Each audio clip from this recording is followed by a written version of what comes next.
Magandang hapon mga ka-everyone. Ayan, ang boses natin ngayon, kung mapapansin nyo, kung mapapanood nyo, kung naririnig nyo, ay hindi sa kondisyon kasi meron tayong ubo at sipon equals trangkaso.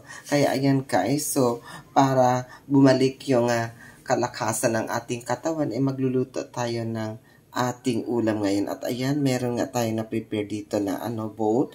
Nalagyan na natin yan ng asin. Tapos, is-slice na natin ang ating onion. At alam ko guys, magigess nyo na kung ano ang lulutuin natin ngayon. Kaya ayan guys, hinahati-hati ko lang tong onion. Pagkatapos is, okay, ayan. So, biakin na natin ang itlog. Ito yung itlog na brown. Okay, so brown egg siya. So, dalawa ang ating bibiakin. Tapos is, lagyan natin yan ng ating Ajinomoto. Okay, so pampalasa. So, pagkatapos yun guys, is syempre, i-mix na natin yan. Okay, so yan. Ganyan lang kadali guys. Okay, so, magiging masarap ang ating ulam ngayon. Okay, so, lalong-lalo na dahil tayo ay may sakit. Okay, so, kailangan natin kumain para manumbalik ang lakas ng ating katawan. Okay, so, ayan. So, tapos na yan guys. So, set aside muna natin yan. So, ito naman ang ating talong. Okay, so, kahit ano na guys ang naiisip natin kainin kasi pag tayo ay may lagnat, kahit ano na lang yung isipin nating kainin. Okay, so dapat is makain natin yun para hindi tayo magiging stress. Okay, so ayan guys, so ready na yan. So dalawang pirasong talong at ito na mix natin na itlog. Okay, so let's go na sa ating kawali.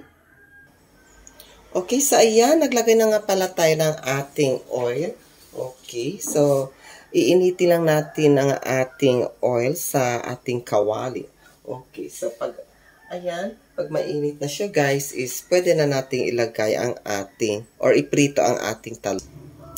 Okay, so ayan, mainit na ang ating oil. So ilagay na natin ang ating talong. Okay, so ayan. So, antayin muna natin guys na maluto ang ating talong. Okay, so ayan.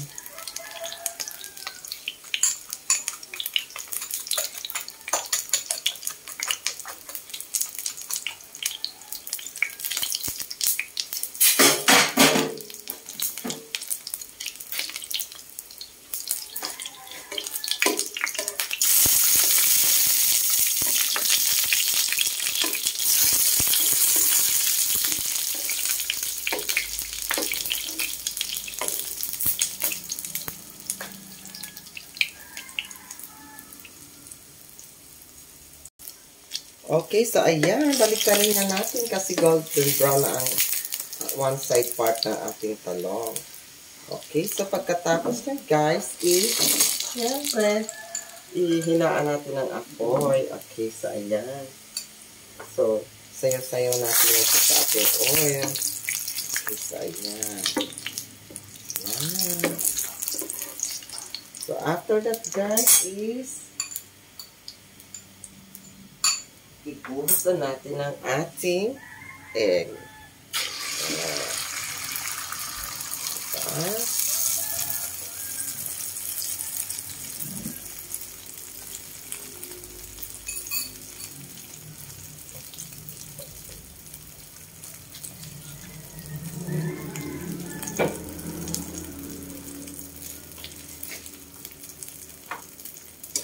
Okay.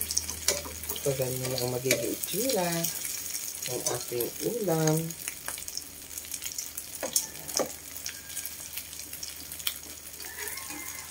So, pwede natin yan.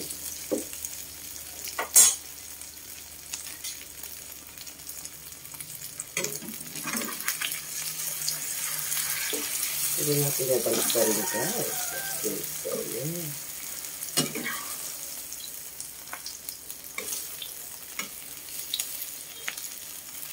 Nako, nasira ang itsura.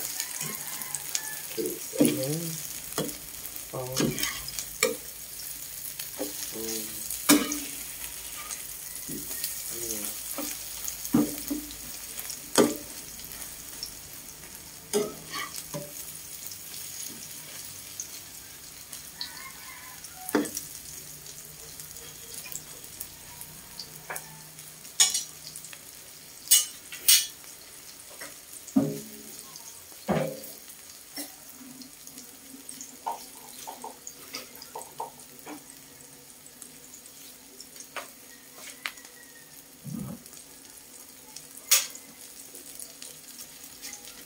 Ayan, luto na. Kaya let's go. Transfer na natin sa ating plato.